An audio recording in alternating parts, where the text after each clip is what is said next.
Dear Dhamma friends, we have come to the second Dhamma sermon of this English medium retreat. May you give your consent by saying Sadhu Sadhu. Namo tassa bhagavato arahato samma sambuddhassa. Namo tassa bhagavato arahato samma sambuddhassa. Namo tassa bhagavato arahato samma sambuddhassa. Saddha jato upasankamanto pairupasati. Pairupasanto sotang odahati. Ohita soto dhammang sunati. Sutta dhammang dhareti. Tathanang dhammanang attang upaparikkati. Attang upaparikkato dhammanijjhanang kamanti. Dhammanijjhanak kantiya sati chando jayati. Chanda jato ussahati ussahita tulaiti. Tulayitva padahati. Pahitatto samano kayena cheva parama saccang sacchikaroti iti. Dear Dhamma friends, so we have started a new sutta in this time, and that is called Chanki Sutta, which is available in Majjhima Nikaya. That is the 95th sutta in Majjhima Nikaya. So it's a quite interesting incident happened during the Buddha's time. And in one occasion, Buddha visiting a particular Kosalan village called Opasada. And that village was given to one Brahmin teacher called Chanki. So this Brahmin Chanki is well renowned and very wealthy and well respected by many students. And he had so many students with him, Brahmin students. And there's a good reputation about him. So therefore the king Pasenadi Kosala has given him a lot of benefits, so including this particular village called Opasada. So Buddha and the monks are visiting this particular village, and now they are residing in a land, in an open Sala grove, and the good name of the Buddha, reputation of the Buddha also spreading throughout. Now there are many people visiting the Buddha, and the news has come to Brahmin Chanki as well, and so Brahmin Chanki also decided to visit the Buddha. And there are certain other Brahmins trying to stop him, but he didn't listen to them. Rather, he is well convinced about Buddha's reputation and Buddha's skills and the various good qualities, and so he is determined to visit the Buddha. So he is visiting the Buddha with his many students, around 300 students. He is visiting to meet Buddha. At that time, Buddha is having a cordial discussion with these Brahmins, and now they are getting into some doctrinal level, some high discussion. And there are many elderly Brahmins are now discussing about various points with the Buddha. And while the discussion is happening, there is one young Brahmin, about 16 years old. He is interrupting the discussion.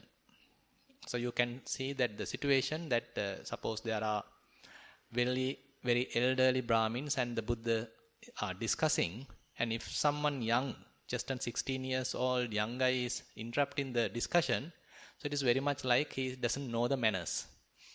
So in today's terms. So Buddha saw this situation, and he is now asking this particular Brahmin, he is called Kapatika, and he is instructing Kapatika, you have to wait till the elders are completing their discussion. You have to wait, don't interrupt the discussion. So at this time, this Chanki, the teacher, is now giving a big recommendation, very good recommendation about Kapatika. This Kapatika, even though he is still young, just 16 years old, he is exceptionally wise. He is a very bright student. So therefore, the Brahmin Chanki, he is telling the Buddha, Bhante, even though he is young, he is quite intelligent, and he is well versed in all these Vedas, and he is very skillful, he is very intelligent, so he actually deserves to interrupt. He actually is skillful even to participate to discussion. But anyway, Kapatika decides, okay, it is not nice to interrupt this elders' discussion. I may be quiet in case if Buddha look at me. Now there are a lot of people in this gathering, and now in case Buddha exactly look at on me, and when the eye to eye connection happens, I consider that as an invitation for me to put my question. So till that I will be silent. So this is a kind of a thought occurred to Kapatika's mind. Now Kapatika remains silent. Now Buddha continues the discussion and completes whatever the topic.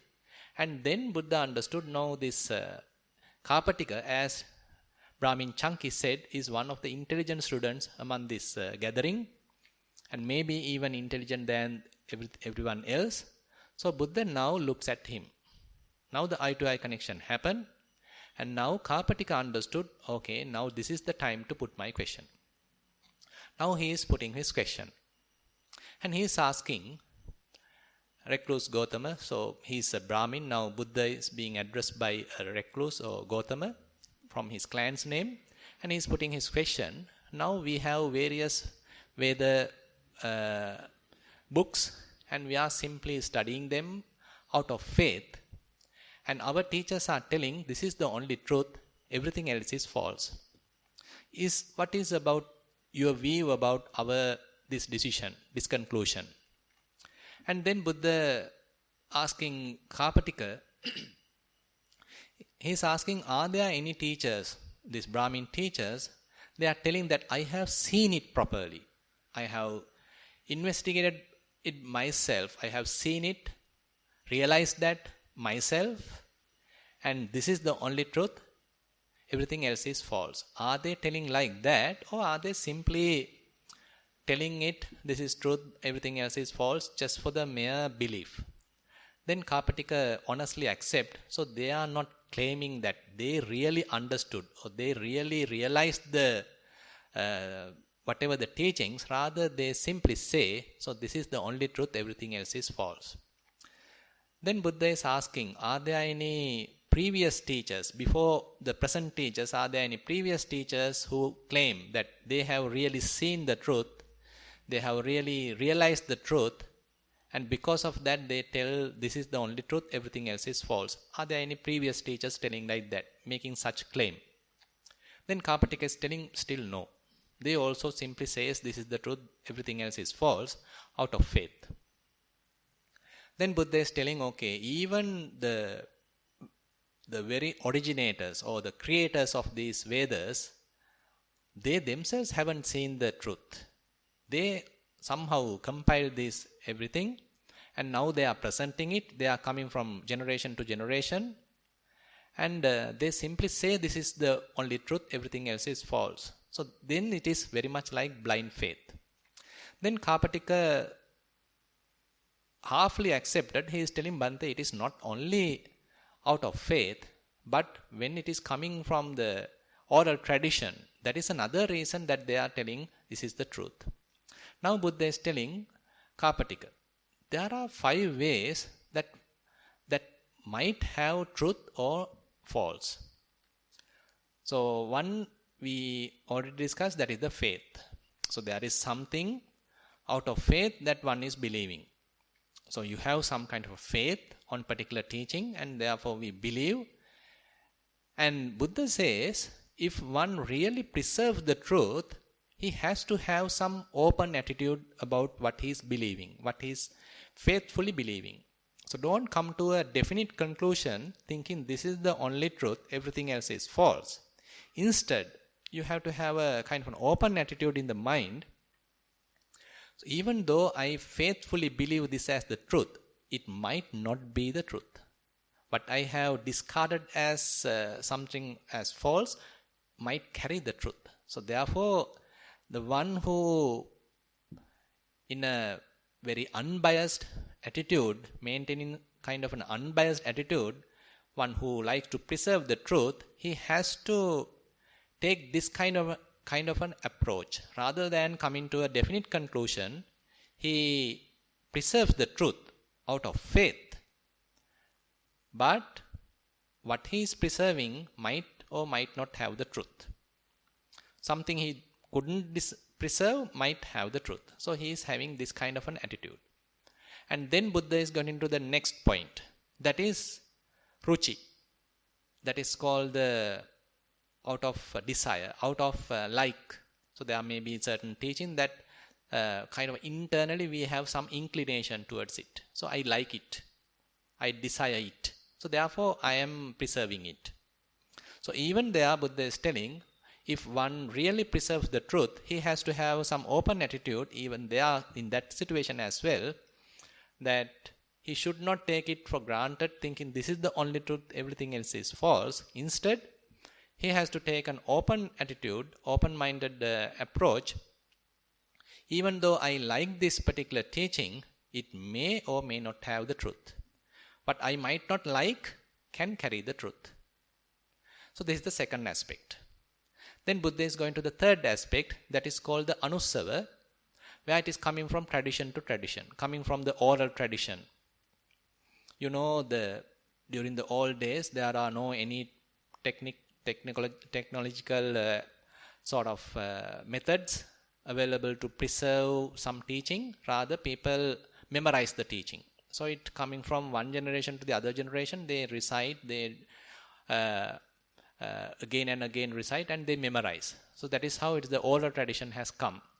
So if something has coming through oral tradition, and now you are preserving it by memorizing it, but still Buddha is telling, even though you are now preserving it out of oral tradition, still have to have an open attitude that what I am preserving might have the truth or might not have the truth. What I couldn't memorize might have the truth. So this is the kind of an attitude that one has to maintain. Now Buddha has covered 3 points. First the saddha, then the ruchi, and the third one is the anussava. Then he is going to the fourth one, that is called akara parivitakka, where one do some kind of a reasoning.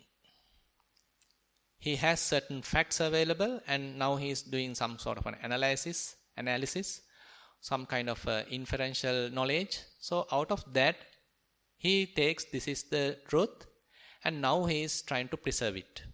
And even there, Buddha is telling, the one who really like to preserve the truth should not come to a definite conclusion telling this is the only truth, everything else is false. Rather, he has to have some kind of an open attitude. Even though I consider this as truth, out of this analysis, out of this inferential knowledge, it might or might not have the truth. What I couldn't preserve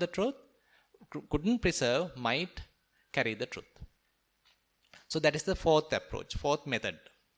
The last method mentioned here is called Ditti Nijjhana Khanti, where one do some kind of a reflective acceptance. So through the mind, he is now thinking, rationally thinking this way, that way, and some mental, logical thinking is going. And after that logical reasoning, he is accepting, okay, this is the truth.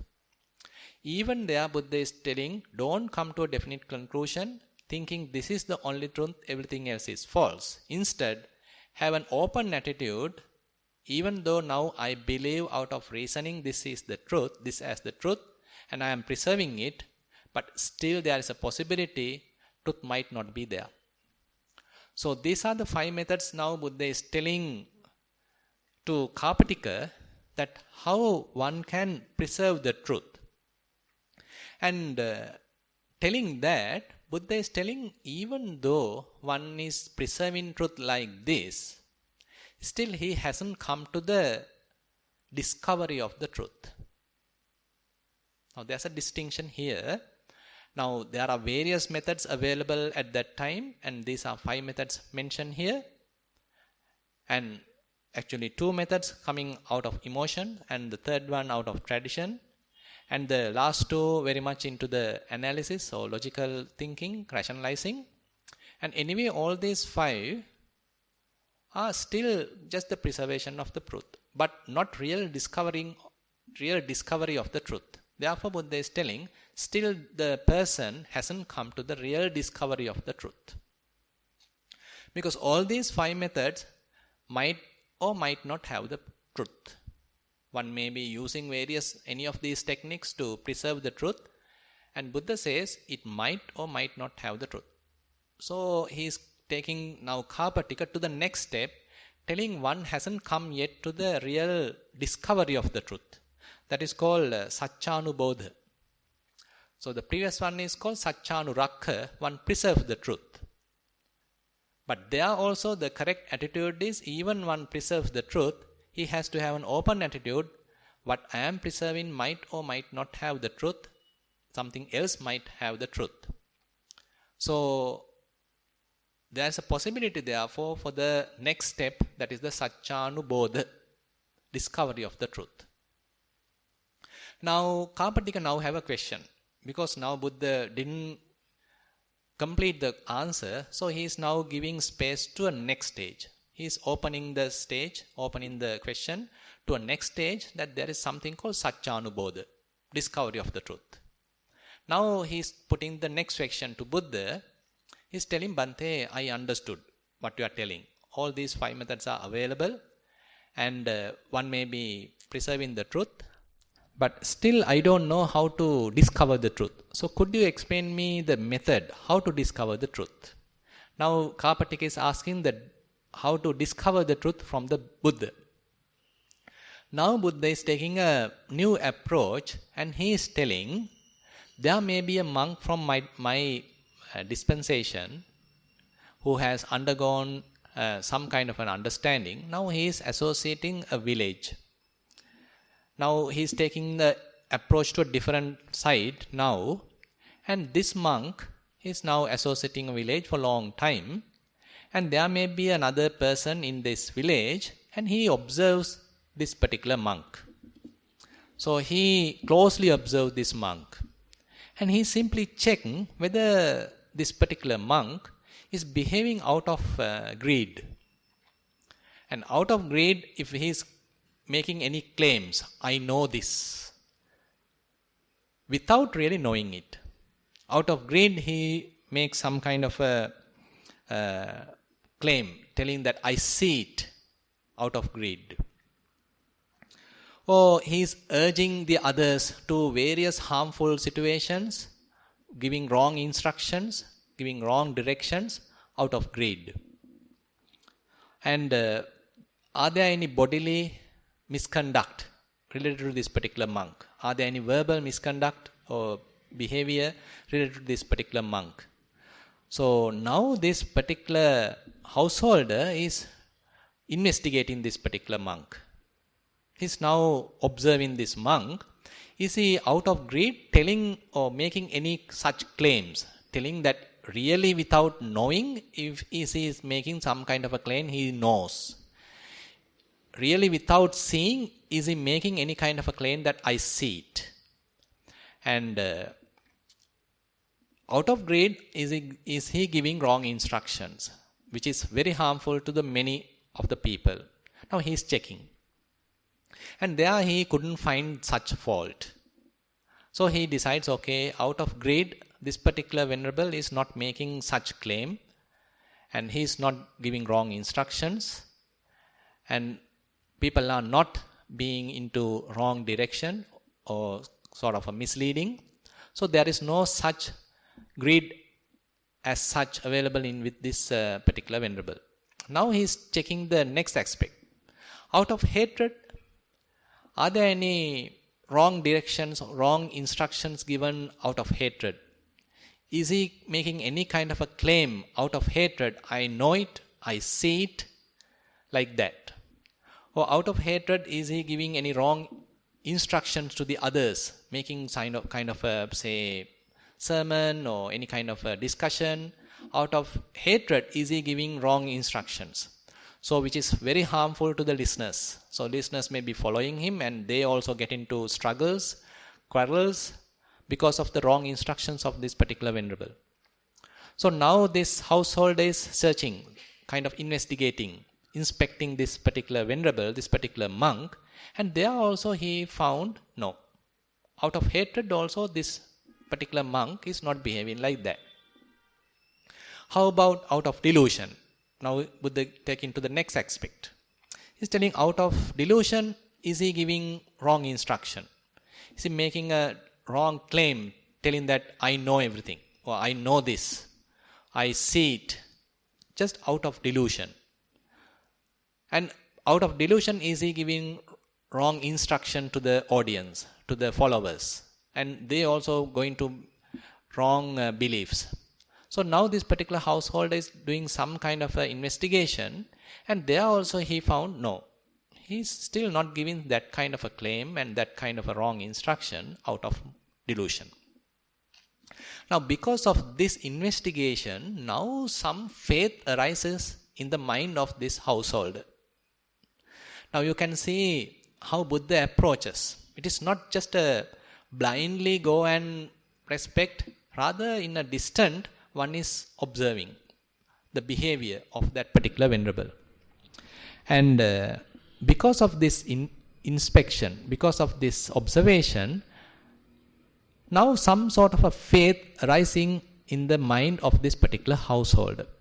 Because of this faith, now he is visiting this particular venerable, upasankamati, saddha jato upasankamati. Now the faith has arisen, and out of faith now he is approaching him, approaching this particular venerable, upasankamati. And he approaches there, and now he starts to associate a little bit, and maybe giving a tea or offering some dana or something like that. And he starts to slowly associate this particular monk. Then while associating, he is listening what he is telling. Is there any teachings that he is referring? Are there any advices this particular venerable like to tell? Are there any dhamma? Are there any teachings that he has to share? So he is now keeping his eye, sotang odahati. He gives his ear to listen something. So when he is ready to listen, so this particular venerable is now teaching something. He is telling something. And out of this situation, now he dhammang sunati. Now some dhamma being heard by this particular householder. Assume that some monk, for example, is going to an entirely different village, completely into different faith. And people may be looking at him in a sort of a doubtful manner. Who is he? Where he is coming from? Who is his teacher? What is his belief? What are his faith? What is he proclaim? Likewise, people have some doubtful attitude, and therefore they are carefully approaching him and now slowly listening what he is telling. So this is the model Buddha is telling here. And once he is listening, so this particular venerable is teaching something, some dhamma being taught, and now he memorize it. Dhamman dhareti. Now he is memorizing what this particular monk has said. So after memorizing, what he does? Attang upaparikkhati. Now he is examining. So what this particular venerable has said has been properly heard, and now he has some gathered information, gathered facts, and now he is carefully analyzing the real meaning of everything. Attang upaparikkati. So after this careful analysis, and now he is coming to some reflective acceptance. Not just belief, blind belief, rather he listened to Dhamma and he mentally, logically, rationally analyzed that, and then he coming to a conclusion, yes, it may be true. Still maybe 50-50, but he has some acceptance now. Then he has some sort of a chanda that I want to try it out. Some sort of a zeal arise, kind of a powerful interest arise in him. So he is telling something different. He is telling not just merely kind of a tradition, just not simply some sort of a belief, but something practical. So how about I give it a try? So now kind of a chanda, kind of a desire, kind of a urge arising in him to put it into practice. Ussahati. Now the will is there in the householder. Now he is telling something practical and I should try it out. Now this is how one is getting to the practice. And we may be in a different context. We are born Buddhist, maybe. So we are our parents are Buddhists, our grandparents are Buddhists, so we simply believe. But here Buddha is taking a kind of an open approach where one is analyzing, rationally thinking, logically thinking, and then only one has some kind of an idea, well, let's give a try. How about practically doing it? How about practically living to it? How about practically experiencing it? Now he is trying to live up to it. Now he is trying to practice. And while practicing, now he want to check what I am experiencing is really tallying with the teaching. Say for example, suppose a meditator now practicing some concentration. Say one is developing anapanasati. So he is developing slowly some kind of mindfulness. So his mind previously wandering here and there. Now after continuous practice, now it is with him. Now for considerable period of time, now mind stays with him. Now he gains some amount of concentration. It may not be perfect, but still he can now feel some amount of concentration, and he does not stop there. Now he wants to analyze. He wants to really test tuleti. He wants to really check whether this Venerable has taught, what he has preached, what he has recommended, is it really true? Now he has some skill already developed, and using that skill is very much appear like a prerequisite, and using that skill, now he is checking it, he is testing it, he is investigating it. Say for example, one monk may be telling, okay, everything is impermanent, every phenomena is impermanent, whatever the conditioned phenomena is impermanent. So the householder does not immediately believe it, rather he want to test it. Now, what is the prerequisite to test it is the samahita. The having a concentrated mind, one can only test it. It is not that out of the book one can test it, but rather you yourself have to test it. It is not that you believe it, rather you yourself have to develop the skill, and with that skill you are testing it. Samahito yatha bhutam pajanati, passati. So still the truth haven't been revealed. You haven't realized the truth. But now you are at least ready to check it, at least ready to test it. Say for example, if you want to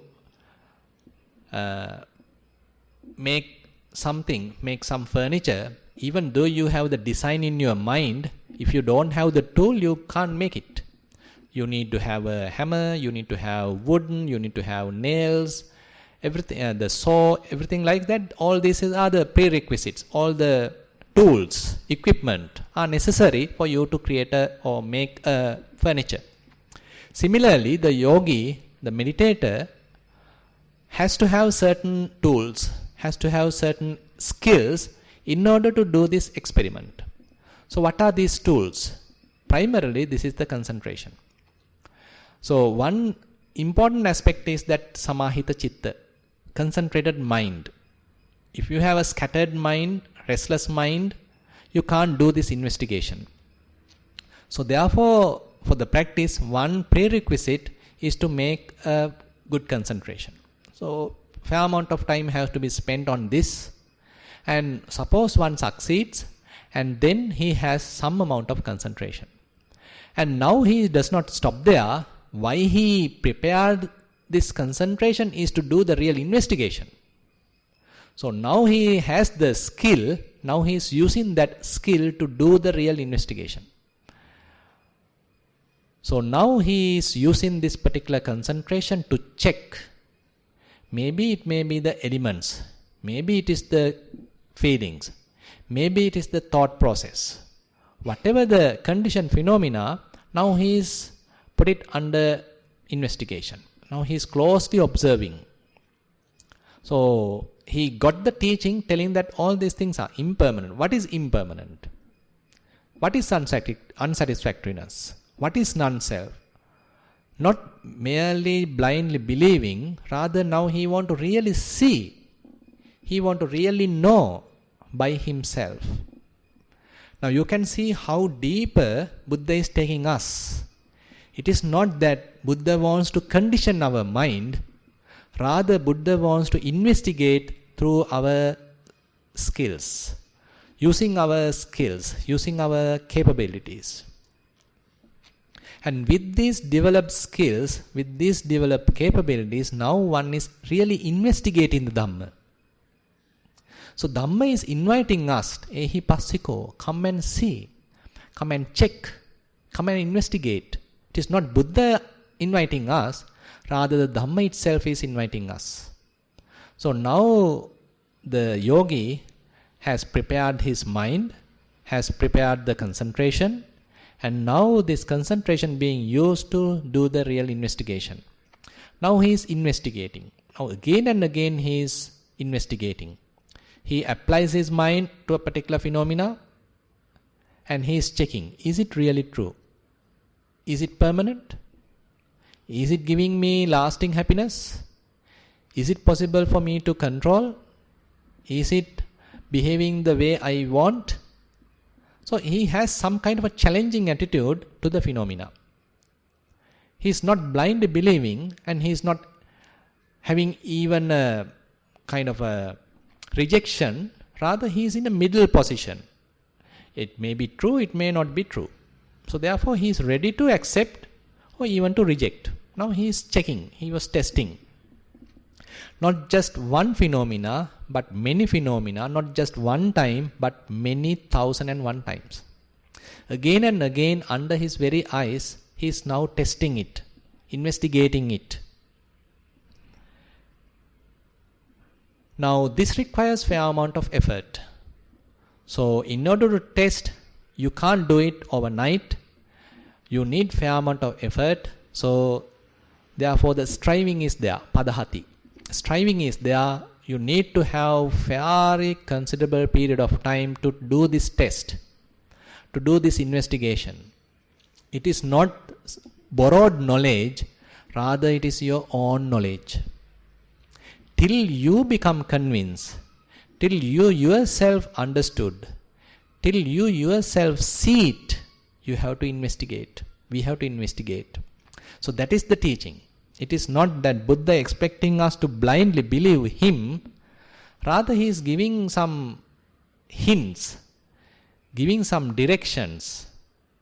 But we ourselves have to do the experiment. We ourselves have to travel the path. Buddhas merely are the directors or the path revealers. We ourselves have to walk the path. On the path, we are now investigating. Again and again, we are investigating. Again and again, we are trying to test. So, this is where, according to the Dhamma, that really this investigator, this real yogi, the one who is trying to discover the truth, now he is in search of truth. Now he is trying to find out what is the reality, what is the truth.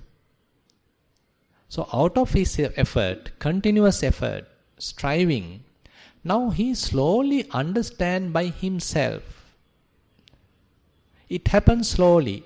It may not be overnight, but it may happen slowly. So he himself is understanding now. His mind is understanding now. So he, not out of faith, not merely by the perception, but under very nose, he is now experiencing it. Say for example, one is practicing Anapanasati. At the beginning it is hopeless because mind does not stay at all with the object. Breath, in breath or out breath, mind does not stay at all. Now one again and again have to practice, again and again have to strive. Then only he may develop the skill, okay, at least for half an hour now I can maintain my breath, or rather the mindfulness or the attention on breath. Now this is kind of a prerequisite, necessary. It is not that we are trying to analyze the breath to find out what is the percentage of oxygen or what is the percentage of nitrogen available in air. Rather, you are using breath as a tool, as a technique, in order to develop the skill needed in the mind, that particular concentration skill required in the mind. So now, using this tool, now one has developed that skill. Assume that one has developed that skill. Now he is using this particular skill, concentrated mind, one-pointed state of the mind, to carefully observe some kind of a phenomena. It may even be breath. It may be even some kind of phenomena. Maybe some element characteristic. So why we call it element characteristic is that typically out of element characteristics we develop something. We develop some knowledge. People have imposed some knowledge. Those are still borrowed knowledge. So the yogi is not expected to simply believe this borrowed knowledge. Rather, he still have to go to the very bottom. Has to go to the very primordial level, so that he is penetrating the conceptual level. He is coming to the very primordial, very basic level, and he do the real analysis for himself. He is not borrowing any knowledge from anywhere. Rather, he is now doing the experiment by himself with raw data, with the first data. That is why we need to come to the very primordial, very basic, very elementary level characteristics. And now, out of striving, he is again and again experimenting, again and again observing all these behavior, how they are behaving, what are they are telling, how they perform. Not just once, again and again, 1001 times, again and again he is observing. Now he is getting some kind of an understanding out of this inspection, out of this observation. And that is where Buddha is telling, Kayena cheva parama satchang satchi karoti. Even he may be using his own body for this experiment. It is not that you have to go to a lab to do this experiment. So, the body is the sort of the lab, sort of the laboratory. So, here the concentration being used to the body at the Kayanupassana level, and now you are trying to do some kind of an experiment with the body. It is not coming out of faith. It is not just because you are ruchi. It is not, that is the desire. It is not because the anussava, just because coming out of tradition. And it is not because of akara parivitakka. It is not that you are simply mentally analyzing. And again, it is not dittinijjana kanti, that is the reflective acceptance in the mind. It is not a mental acceptance. Rather, your mind is in a silent situation. Mind is very quiet. You are not mentally proliferating about the process. Now, Buddha at the beginning has mentioned these 5 techniques. But you can see in the real discovery, all these 5 techniques are kept aside. You are not merely ready to accept it out of faith. You are not merely ready to accept it just because it has come from the tradition.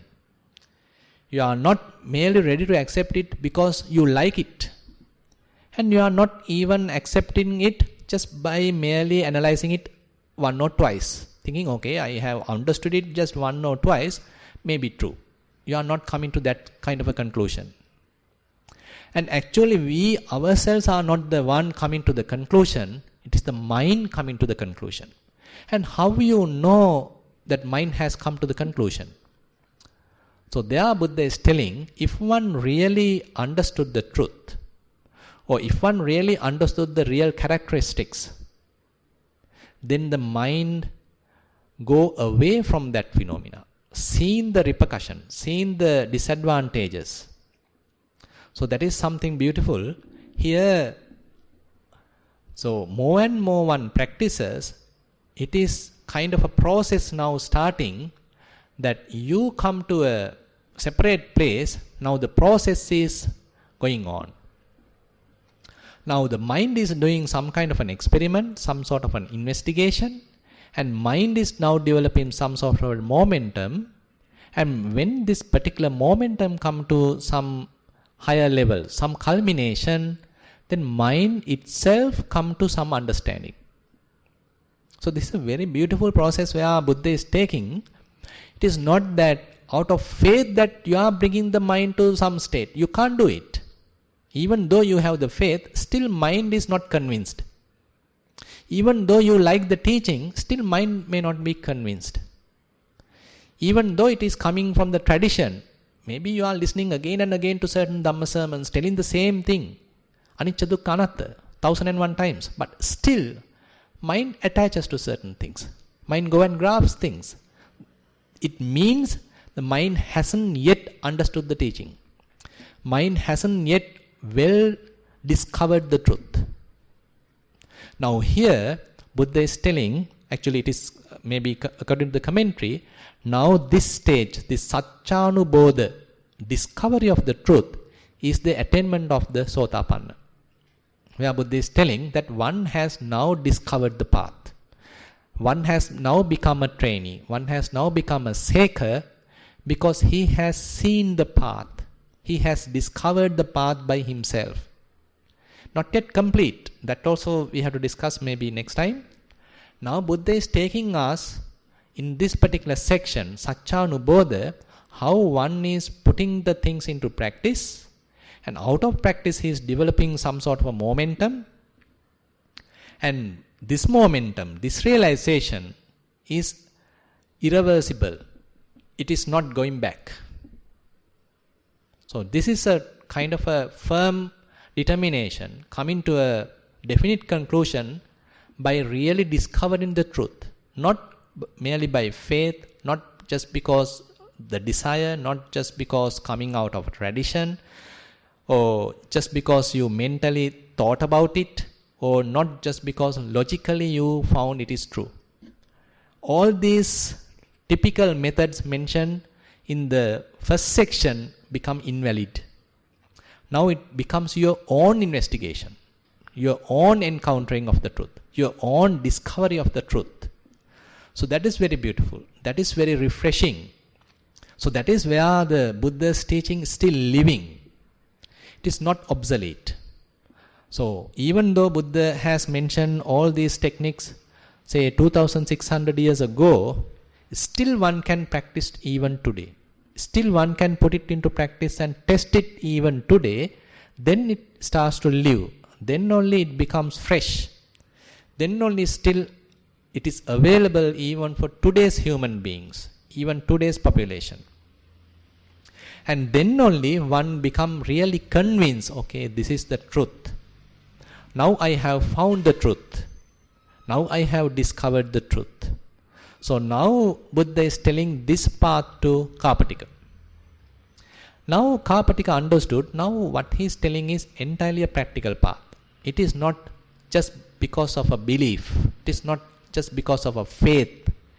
It is not just because coming out of a tradition. It is not simply a mental analysis, kind of a proliferation or simple logical thinking. Simple thinking and rationalizing and then coming to a conclusion. It's not something like that. It has some kind of a methodology. It has some kind of a stepwise process. Some gradual process is there. So a very intelligent path here Buddha is telling. And maintaining some sort of an open attitude till one discover the truth. So till that, Buddha is keeping us sort of maintaining us or requesting us to have an open attitude. Just continue the path, continue the practice, and test it for yourself. Till you come to the definite conclusion, till you really realize by yourself. Not just because Buddha is telling, not just because it is mentioned in the book, not just because a monk is telling. You yourself have to come to the real discovery of the truth. So this is the stage typically tell that one is now getting to the stream, really understood the path, one started the training. So you can see this is the place one start the training, the seeker. So this is something that we have to aspire for. There is something available even today. That is why Buddha is giving this kind of an approach in this particular sutta. He does not simply merely stop at that 5 methods, telling, okay, you believe on any of these. He does not stop there. Even to the Kapatika, among all these Brahmin teachers, he is now giving his approach. Now you have to test it. You have to do it practically. You have to investigate. You have to find the truth by yourself.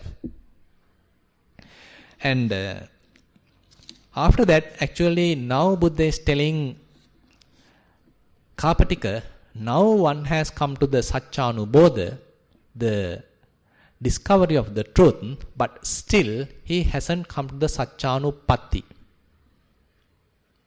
Now Kapatika understood, now it has some depth. Now this Venerable is telling some practical approach. One has to do something, have to do a lot of striving. Still, and he may be out of this process, he may be discovering the truth, but still he is telling, still not complete. Still he hasn't come to the Satchanupatti. So now he is asking the question, Bhante, I understood everything. Whole process is clear to me. So then how one becomes Satchanupatti? Then he is telling, it is the repetition of the same process. It is nothing special, but the repetition of the same process will come to the complete culmination, will make you to the Satchanupatti. Now you become kind of the owner of the truth. You yourself realize the truth to the maximum. Complete realization of the truth. So that is one becomes an Arahant.